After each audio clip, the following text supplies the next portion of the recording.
Здравейте на всички, които са решили да са тук в този канал в това време и благодаря за отделеното време, което имам от ваша страна. Така, реално погледнато, аз много рядко съм правил такива видеа, даже мисля, че това е първото по рода си всъщност, което е спрямо генералната енергия върху определена зодия. Но чисто ориентировъчно сметнах за добре, че не е добре така да бъде, а вече някой от вас, ако намери нещо, което резонира с него, харесва моя стил, може да се свържи с мен. Долу в описанието ще сложа линк към Instagram, където може да ми пишете и да се видим в една среща на живо, където вече обмена на енергия е много по-голям и можем да разглеждаме много по-конкретни неща, свързани с вас. Някои от вас сме се виждали по срещите, които сме организирали с Mystic Sunday. С някои от вас се виждаме за пръв път. За мен е чест. И така, ще си говорим по-нататък в някоя друга серия. Сега да разгледаме зодия Козирог, генерална енергия за месец януари и по-скоро края на януари. Мене ми трябваше малко време да се настроя да започна тези серии. И така, ще разгледаме генерално зодия Козирог. Генерално зодия Козирог. Този месец е определено вълнуващ спрямо всички нови начала, които носи. Всяко едно начало е може да се каже вдъхновяващо, вълнуващо и отговорно.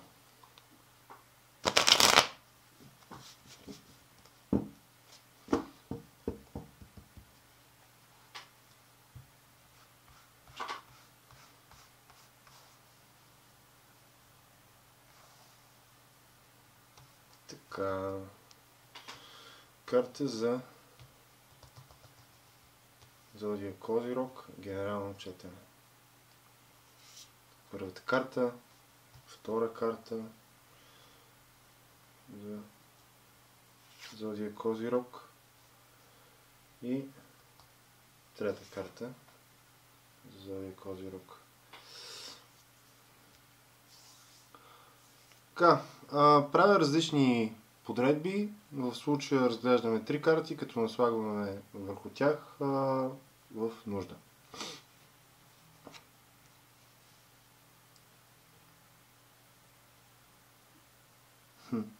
Първата дума, която ми идва в главата е авторитет. И то заявен авторитет на личност, която вече е установила себе си и много добре знае през какво и как е минала. Че с тези натрупани знания е сътворила това, което има и разполага в живота си в този момент. Абсолютно благосклонна за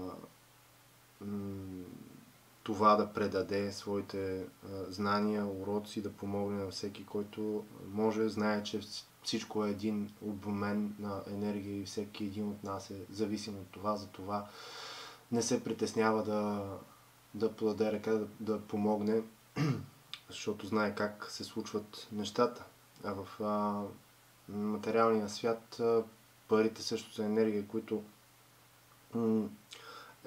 е свързана с нас. Извинявам се. Така, казахме, че тук става въпрос за една изградила себе си личност, своят характер и запазила в себе си добре намереността. Развива това, което има и знае, че помагайки на другите, помага на себе си. колективен играч, абсолютно с грижа за околните, които са и близки. С интереса, който... Нека да отворим и другата карта. Да. Тук става въпрос изцяло в месец януари за Зодия Козирог, за едно благоприятно развитие в работна сфера и то е свързано с колективния партньорски дух, с един добронамерен характер, това всеки да е добре, да се развива работният процес и по този начин да се установяват все по-високи стълби, които се изкачват към целите, които си поставя този екип в действието, което има, движи и го определя. Бих казал, че наистина всеки един човек би искал да бъде в този колектив, защото вижда потенциала, вижда отношението на хората един към друг и това, че може да научи от тях не малко, което да му помогне в последствие за неговото развитие.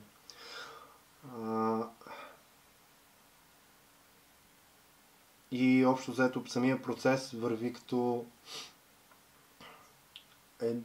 една балансирана линия, когато, да речеме, поглеждайки за пример една детска люлка, както е като везна, нали, когато от едната страна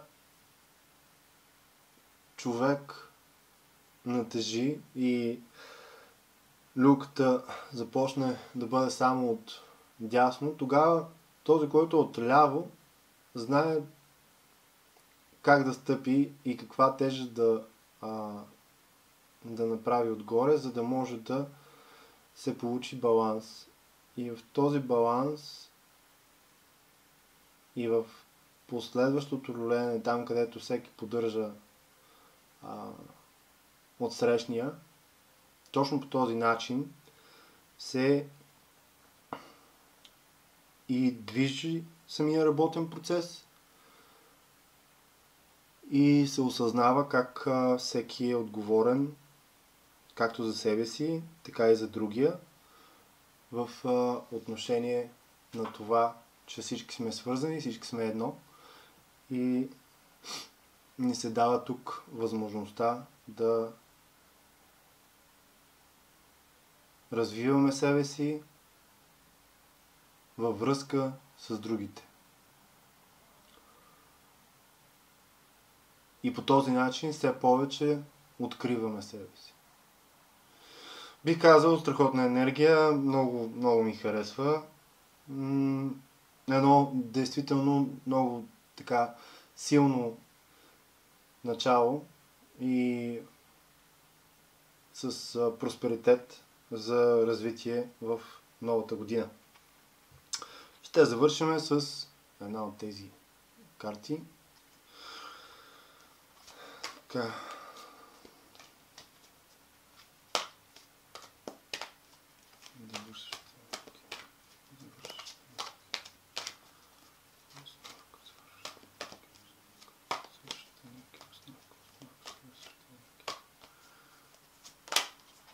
И тук една излезе, затова ще я взема. Така, тук вече изпадаме в степента на съмнение. Не ми не дайте се съмнява. И аз съм се съмнявал, и аз се съмнявам понякога, но реално това е най-голямата спирачка, която може да ни се случи, която реално ние сами си дърпаме на себе си. Това да се изолираме и да се захлупим в черупката си означава само и единствено пауза на всякакво развитие. Да, на всеки има моменти, в които преживява разни неща, Но по-добре е да решим тези моменти да бъдат много по-кратки, отколкото сме склонни да ги разтягаме във времето, защото това по никакъв начин не помага на нашето развитие. Избора е в поведението ни, това как ще разберем нещата и какво ще изберем да сме и да направим. Така че, както винаги, всичко зависи от нас. Благодаря, че бяхте с мен и ще се видим отново скоро. Не знам точно кога, не съм направил още план за тези видеа, но продължаваме. Ето, нова година, слагат се нови начала, нови действия, нови намерения, така че обичам ви, пазете се и мир и светлина. До скоро!